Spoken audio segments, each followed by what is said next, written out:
भुंगा आणि मथुर फॅनला काहीतरी सरप्राईज आहे. काय सरप्राईज आहे नक्की? सरप्राईज अशी होती का आज भुंगा आणि मथुर दोघं पळणार होते या मैदानामध्ये. जेव्हा जेव्हा माझ्या वाढदिवसानिमित्त मैदान आयोजित केलंय त्या वेळेला इतिहास झालेला आहे. आज पण इतिहास झाला, याच्या पहिला पण इतिहास झालाय. जपान आणि मोठा लक्ष्याची गाडी पण माझ्या वाढदिवसानिमित्त सगळ्यात टॉपची गाडी मारून विजय प्राप्त केला होता. त्याचा सोन्या आणि मथुर तुम्ही एकत्र पळवण्याचा कुठेतरी निर्धार केला, ते कुठेतरी झालं नाही. पण आता मथुर आणि भुंगा एकत्र पळवण्याचा निर्धार तुम्हीच घेतलेला आहे. काय कधी दिसेल? 100% येण्याची भुंगा आणि मथुर आपण आणि बिनजोडला नाव हे समीकरण एकत्र असेल आणि विठ्ठल नानाच गाडीवरती असतील, हा पण शब्द देतो. दादा मित्रांनो, 31 तारखेचं बोनिलीचं एक नामांकित मैदान, एक पारंपरिक मैदान आणि या मैदानामध्ये आपला भुंगाडॉन आणि ओव्हरटेकिंग सैराट एक चांगल्या प्रेक्षणीय बिनजोड बघायला भेटल्या आणि या दोन्ही बिनजोड आपल्या नावावर केल्या भुंगाने आणि सैराटने. मिलिंद शेठ नमस्कार. नमस्कार. दादा, आज दोन प्रेक्षणीय बिनजोड बघायला भेटल्या प्रेक्षकांना. नेहमीच मैदानामध्ये आल्याच्या नंतर एक चांगले आपण शर्यती करत असतात. काय सांगाल आजच्या गुलालाबद्दल? सर्वप्रथम ते बोनिलीचे आमचे तात्या, त्यांना भावपूज्य श्रद्धांजली अर्पित करतो. आणि बोनिलीचं नियोजन खूप चांगलं होतं. 31 निमित्त सुंदर असं नियोजन केलं होतं, पण काय गाड्या मालकांच्या गडबडीमुळं थोडा बाकीच्यांना पण त्रास झाला. पण जेव्हा बोनिली असो, उसाटणा असो, ते असे मोजके 7-8 मैदान आहेत. त्या मैदानामध्ये गाड्या मालकांवरती लवकर अन्याय होत नाही. पण गाड्या मालकांनी जरा शिस्त पाळली पाहिजे आणि व्यवस्थित जरा आयोजकांचं ऐकलं पाहिजे, कारण की त्यांचं ऐकल्यानंतर सगळ्या गाड्या व्यवस्थित झाल्या असत्या. पण काही गाड्या मालकांच्यामुळे थोडी गडबड झाली, पण पुढे चालून ते व्यवस्थित होते सगळं. दादा, काय सांगाल आज? मला तर वाटतं भावाभावामध्ये लढत बघायला भेटली. एक जोत्यामध्ये पळालेले नंदी कुठून कुठेतरी आज प्रतिस्पर्धी म्हणून पळाले आणि एक भावाभावामध्ये चांगली लढत केली. काय सांगाल? प्रतिस्पर्धी समोरच्या विरोधक म्हणून मी मानतच नाही. बरोबर. आपला भाऊ म्हणून मानतो. काना शेठ माझ्या भावासारखा आहे मोठ्या. आम्ही एकत्र बसतो, एकत्र फिरतो, एकत्र राहतो, एकत्र पळतो. पण त्याच्यामुळे मी मागच्या टायमाला बाईटमध्ये बोललो होतो, बघा जर सगळ्यांची संबंध ठेवले किंवा सगळ्यांच्या बरोबर सगळ्यांची दोस्ती आहे, जर कोणाशी गाड्याच खेळलो नाही आणि सगळ्या गोष्टी दोस्तीमध्येच करत तर मला बैल फुटीला बांधून ठेवायला लागतील. मी सगळ्यांशी मैत्रीपूर्ण लढत करतो आणि आनंदाची लढत करतो. त्याच्यामुळे मी मागच्या बाईटमध्ये सांगितलं होतं, येणाऱ्या काळामध्ये मी सगळ्यांची शर्ती करणार आहे. तो माझा नाव असेल किंवा त्यांचं नाव असेल, नाव फिरल्यानंतर माझा सक्का भाऊ असला तरी मी गाडी कॅन्सल करणार नाही, एवढंच सांगतो. दादा, कुठं कुठेतरी अशा शर्यती केल्याच्या नंतर मैत्रीचे संबंध पण टिकवणं आपल्याला इम्पॉर्टंट असेल. बघा, आज नंदी पळतोय म्हणून कुठून कुठेतरी तुम्ही पण एक चांगली शर्यती करण्याचा प्रयत्न असता. काय सांगाल? तीच गोष्ट आहे, ज्या वेळेला माझा मागचा वेळ थोडा वाईट होता त्यावेळेला मला कोणीच सोडलं नाही. आज मी मैदानामध्ये येतो त्यावेळेला मला बरेचसे गाडा मालक सांगून जातात, शेट आम्ही नाव देतो, फिरू नका. आणि तेच गाडा मालक जाऊन मागं सांगतात का, अरे देख बघितलं आम्ही मैदानामध्ये आलोय, हे लोक घाबरून आमच्यावरती नाव फिरवलं नाही. म्हणून मी स्वतःनीच आज निश्चय घेतला का आता कोणाला सुट्टी नाही. कारण की आम्ही तुमच्याशी संबंध जोडायचा प्रयत्न करतो आणि मागून तुम्हाला 2 पॅक झाल्यानंतर तुम्ही जर आमची बदनामी करता, तर मग त्याच्यासाठी आम्ही कुठंच थांबणार नाही. हा माझा पिक्चर सगळा क्लिअर असतो. म्हणून मी क्लिअर बोलतो. मला डिवोर्सला का मी मग चालू करतो. म्हणून मी शर्ती खेळतो मैत्रीपूर्ण. मी याच्या पुढं पण मी कोणाशी वाद करत नाही, काय नाही. मी हारलो तरी आनंदात आहे, जितलो तरी आनंदात आहे. आमचा एक पण पोरगा आज बिनजोडच्या दोन्ही गाड्या झाल्या, मोठ्या झाल्या, पण आमचा कुठला मुलगा असा ओरडला नसेल, काय नसेल. जो मुलगा मस्ती करतो त्याला दुसऱ्या दिवशी डायरेक्ट आमच्या ग्रुपमधून डिलीट केला जातो. आमच्या सगळ्या मुलांना विचारायचं, मला ही मुलं आवडत नाही, कारण की त्या एकामुळे आज आमचं सगळ्यांची संबंध वाईट होतात. त्याच्यामुळे आम्ही त्याला जवळ ठेवतच नाही. दादा, कुठून कुठेतरी मैत्रीचे संबंध पण टिकवणे इम्पॉर्टंट असतं. बघा, आज तुम्ही विरोधात खेळलं तरी पण त्या गाडा मालकांना कशा प्रकारे तुम्ही संदेश देताय, कारण का खेळ आहे, भाऊ आहेत आम्ही भावासारखे आहेत. आज आम्ही इथे खेळलोय, रात्री आम्ही एकत्र पण बसू. प्रत्येकाचे आमचे आणि मेहरबान आणि भुंगा पण पुढच्या 3 दिवसाच्या मैदानात पण एकत्र पळणार. हा खेळ आहे, मैत्रीचा खेळ आहे. असं काही जरुरी नाही का कोण, बघा मी कुठला अमरपट्टा घेऊन आलेलो नाहीये आणि समोरचा कुठला अमरपट्टा घेऊन आलाय. मला पण हारायचंच आहे. असं नाही का मी आज गुरुमीमध्ये बोलतो म्हणजे मी जितणारच आहे, असं कुठला नाही. माझ्याकडे कुठली जादूची छडी नाहीये, माझीच गाडी जितेल. बघा, बैलगाडी क्षेत्र आहे, कधी डाऊन, कधी अप, कधी वरती, या सगळ्या गोष्टी खूप आहेत. त्या सगळ्या सण केल्या पण पाहिजेत आणि सण झाल्या पण पाहिजेत. दादा तुम्ही मगाशी एक शर्यत झाल्याच्या नंतर तुम्ही बोललेली आहे काहीतरी भुंगा आणि मथुर फॅनला काहीतरी सरप्राईज आहे. काय सरप्राईज आहे नक्की? सरप्राईज अशी होती का आज भुंगा आणि मथुर दोघं पळणार होते या मैदानामध्ये. काल राहुल शेठचं, माझं, आकाश शेठचं, आमचं तिघांचं बोलणं झालं होतं. जर लवकरात लवकर राहुल शेठ पण फ्री झाले असते, मी पण जरा लवकर आलो असतो, तर 100% भुंगा फॅन आणि मथुर फॅन या दोन्ही आज बिनजोड बघायला भेटला असता. कारण की जे मी लावारिस म्हणून नाव दिलेलं आहे ते कुठेतरी आम्हाला लांब करतात आहे. तर त्यांच्यासाठी संदेश म्हणून हा जरा आजचा नियोजन होता. पण दोन्ही मालक आम्ही थोडा उशीर, राहुल शेठ पण जरा तिकडे बिझी राहिला इलेक्शनमध्ये आणि मी पण जरा गडबडीमध्ये होतो, त्याच्यामुळे जरा उशीर झाला. पण येणाऱ्या काळामध्ये आम्ही तिघं, आकाश शेठ, मी, राहुल शेठ आणि आमची संपूर्ण टीम, बघा आम्ही किती केलं तरी, काना शेठ, सगळी आमची जेवढी टीम आहे सगळी बैलगाडी क्षेत्रामध्ये, तेवढी टीम सगळी एकत्र बसून एकत्र बाईट पण देणार आणि मैत्रीपूर्ण शरद प्रकारनं भुंगा आणि मथुर पण विरोधात पळणार आणि एकत्र पण पळणार. कुठं वाद नाही, कुठं काय नाही, सगळ्या गोष्टी प्रेमामध्ये होणार. बरोबर आहे. कुठं ना कुठेतरी जे फॅन्स लोक असतील त्यांनी पण समजून घेतलं पाहिजेत. कारण बघा मैत्रीचे संबंध असतात ते आपल्यामुळे कोणाचं वाईट नको व्हायला.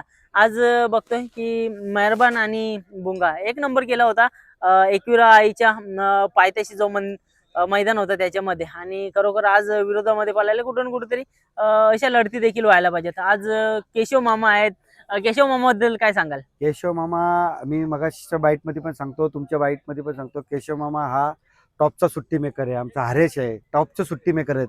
ह्या लोकांची ज्या बैलाची येसन ह्या माणसांच्या हातामध्ये असेल, कारण की नॉ स्वार्थ, म्हणजे मनामध्ये काहीच न स्वार्थ घेऊन बैल सुट्टी करतात. कारण की बरोबर. काही सुट्टी मेकर गडबड पण करतात, पण यांच्या मनामध्ये काही स्वार्थ नसेल, काय नाही, आपला बैल म्हणून सुट्टी करतात.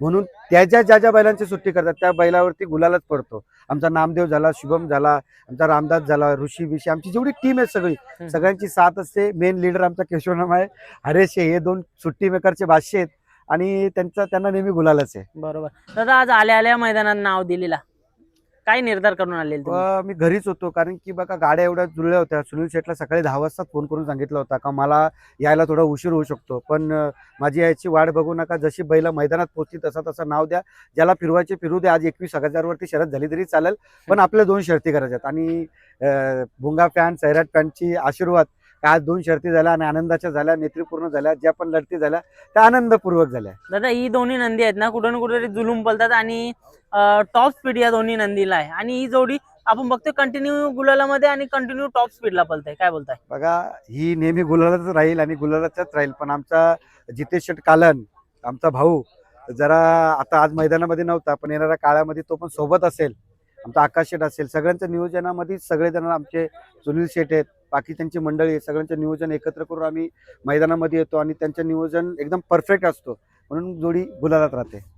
काय सांगाल सुनील शेठ बद्दल? कारण का बघा एकमेकाला नंदी देणं म्हणजे दोन्ही मालकांचं कुठेतरी मोठपण असतं, बघा असा घमंड नसतं मालकांमध्ये. सुनील शेठचा स्वभाव मला पटतो, कारण की बघा सुनील शेठचा पण माझ्यासारखा स्वभाव आहे.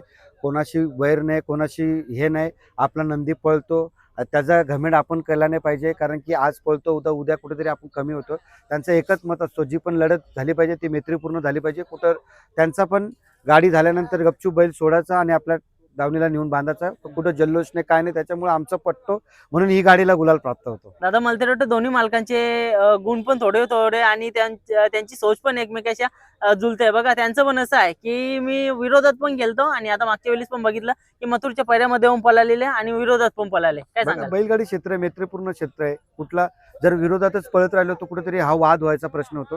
विरोधात पण पळायचा आणि मैत्री आपलं एकत्र पण पळायचं. आता कानाशेट आम्ही पण एकत्र पळणार, सैराट आणि भुंगा आज एकत्र पळतात, ते पण विरोधात पळणार. असं काय नाही, ते समोरच आहेत, असं कुठली लपून नाही, समोरच. म्हणून आज त्यांना मी कुठेतरी दुसरा पायरा केला मैत्री करतील तरी ते अचानक लपून माझ्या समोर आले तरी विरोधात पळणार, असं काही हे नाही. पण जेव्हा पण पळणार ते मैत्रीपूर्णच पळणार, एवढं लक्षात ठेवा. बरोबर. दादा ड्रायव्हर कोण होता आज? पंकज ड्रायव्हर आमचा जिव्हाळ्याचा ड्रायव्हर होता, पण गाडीवरती आम्ही कुणाल होता. कुणालचे पण अभिनंदन करेल, पंकजचे पण अभिनंदन करेल, कारण की या सगळ्यांची साथ होती. आज सगळ्यांचे खूप मनापासून अभिनंदन करतो आणि तुमच्या चॅनलतर्फे सर्वांना, आमच्या ग्रुपला, सगळ्या केशव मामाला, हरेश दादाला, परत आमच्या सुनील शेठच्या टीमला, आमची संपूर्ण टीमला, सगळ्या ग्रुपला नवीन वर्षाच्या सगळ्यांना शुभेच्छा पण देतो. नक्कीच दादा एक तुमचा इतिहास सांगू इच्छितो की बघा जेव्हा जेव्हा म्हणजे एक चांगलं कोणता तरी दिवस असेल ना, छत्रपती शिवाजी महाराजांची जयंती होती त्यावेळेस, छत्रपती संभाजी महाराजांची जयंती होती त्यावेळेस ना भुंगाने ना चांगले चांगले बिनजोड केलेत आणि चांगले चांगले गुलाल केलेत. आज देखील चांगला दिवस आहे, कुठेतरी वर्षाचा शेवटचा दिवस आहे आणि आज पण एक चांगला मोठा गुलाल देऊन जातोय. कुठं ना कुठेतरी बघा, आपली पुण्याई आहे. 2010 पासून जिथं जेव्हा जेव्हा या बोनिवलीच्या अड्ड्यामध्ये जेव्हा जेव्हा माझ्या वाढदिवसानिमित्त मैदान आयोजित केलं आहे त्या वेळेला इतिहास झालेला आहे. आज पण इतिहास झाला, याच्या पहिला पण इतिहास झाला आहे. जपान आणि मोठा लक्ष्याची गाडी पण माझ्या वाढदिवसानिमित्त सगळ्यात टॉपची गाडी मारून विजय प्राप्त केला होता. त्याचा इतिहास आज पण रचला जातो, कारण की सगळ्यात टॉप पळणारी गाडी या मैदानात मारली होती. आणि जपानचा आज, जपान आणि छोट्या लक्ष्याचा आज इतिहास आहे इथे. माझ्या वाढदिवसानिमित्त जेव्हा जेव्हा मैदान आयोजित केलंय, वाढदिवसानिमित्त जेव्हा जेव्हा शर्यत आहे त्या ह्या मैदानाने मला कधीच बिना गुलालाचा घरी पाठवला नाही. आज पण तीच गोष्ट आहे. बरोबर. जाता जाता दादा एक तुम्हाला कॉल येतात बघा. मागच्या वर्षी आय थिंक बाईट झालेली आपली की सोन्या आणि मथुर तुम्ही एकत्र पळवण्याचा कुठेतरी निर्धार केला, ते कुठेतरी झालं नाही. पण आता मथुर आणि भुंगा एकत्र पळवण्याचा निर्धार तुम्हीच घेतलेला आहे. काय कधी दिसेल? 100% येणाऱ्या काळ, आता मथुर पण खालीच आलाय. येणाऱ्या काळामध्ये लवकरच ती गाडी पळताना, आजच पळाली असती पण राहुल शेठ पण जरा त्याच्यामध्ये बिझी आहेत.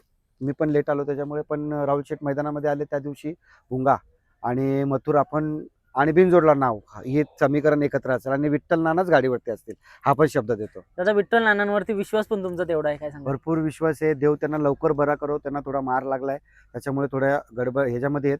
पण मला रोजचा कॉल असतो, विठ्ठल नाना, मथुर आणि भुंगा हे समीकरण लोकांना लवकर येणाऱ्या मैदानामध्ये दिसेल. म्हणजे हा त्रिकूट दिसेल. दादा कशा काही प्रकारची तब्येत आहे? थोडक्यातच सांगा एकदम ना. एकदम व्यवस्थित तब्येत आहे नानांची. मला कॉल असतो, सगळ्या गोष्टी असतात. नाना तिकडे बैल बोलवतात आहे का भुंगाला इकडे 2-4 मैदानात. तर नानांना मी बोललो जरा इलेक्शनची माझी गडबड होऊन जाऊ दे, पुढच्या महिन्यामध्ये ह्याच जानेवारीमध्ये 2-4 मैदान आपण मोठी बघून मी भुंगाला वरती पाठवून देतो. आपण नियोजन करून 3 फेऱ्यामध्ये भुंगाला पळूया. दादा कुठून कुठेतरी मैदानात आल्याच्या नंतर बघा कधी कधी चर्चा होतं की नक्की मैदानात भुंगा आलाय का नाही समजत नाही, नाव नाही देत, काय सांगाल? कसं असतो, नाव दिल्यानंतर 21,000 वाले वगैरे जोड होतात, तर ते कुठेतरी आपल्याला पटत नाही. लढत झाल्यानंतर जरा मोठी अशी लढत झाली पाहिजे. पैशासाठी आपण खेळ खेळत नाही, गुलालासाठी खेळतो. पण जर कोणावरती आपण नाव दिल्यानंतर तो मोठा गाडा मालकाचा असतो जो नाव देतो, आणि त्याच्यावरती नाव फिरल्यानंतर प्रेक्षकांना पण आनंद झाला पाहिजे का गाड्या व्यवस्थित पळताना बघितल्या पाहिजे. बरोबर. गाडी 3 छकडे मागे ना 4 छकडे मागे, त्याला मजा नाही येत. म्हणून जी आहे हारजीत ही नंतरची गोष्ट आहे, पण पळताना दोन्ही गाड्या चारही बैल टॉपची पळायला पाहिजे, हे माझा हेतू आहे आणि तसंच झालं पाहिजे. दादा कधी कधी ना असं म्हणजे होतं की छोटी गाडी पण समोर असतं, मग त्या गाडीला हरवून एक मजा नाही, म्हणजे हिनवल्यासारखं होतं. सुनील शेठचं आणि माझं नेहमी बोलणं असतं का 15,000, 21,000, 25,000 वरती आम्ही लवकर गाड्या फिरवत नाही. ज्या वेळेला संध्याकाळची वेळ येते, आपल्याला वाटतं का आता जोड आपल्याला नाही, आपली बैल टेम्पो भरून असंच जायचं, त्यावेळेला फिरवलं तर फिरवतो, नाही तर मी स्वतःहून आमचं असतं का बाबा छोट्या गाड्या मालकांवरती ते पण एक आनंद व्यक्त करण्यासाठी इथं आलेले आहेत. त्यांना संधी दुसरी भेटली पाहिजे, आपण कुठेतरी थांबावं असं आपण दोघं मालक चर्चा करतो आणि आमचं मागच्या नाव वेळेस द्यायचं पण किंवा तसंच नाव केलं. दुसरं एक गोंड्यावरती आम्ही फिरवायचा प्रयत्न करतो. नक्कीच मित्रांनो बघा मागच्या वेळेस पण तसंच झालं, म्हणून आपल्याला भुंगा सैराट घरी जाताना दिसले, शर्यत न करता. तर चला दादा शुभेच्छा, तुम्हाला कॉल येतात. धन्यवाद. धन्यवाद. 31 आहे, तर मस्त एन्जॉय झाला दादा पाहिजे. हॅपी न्यू इयर तुम्हाला. तुम्हाला पण सगळ्यांना नवीन वर्षाच्या हार्दिक शुभेच्छा. धन्यवाद.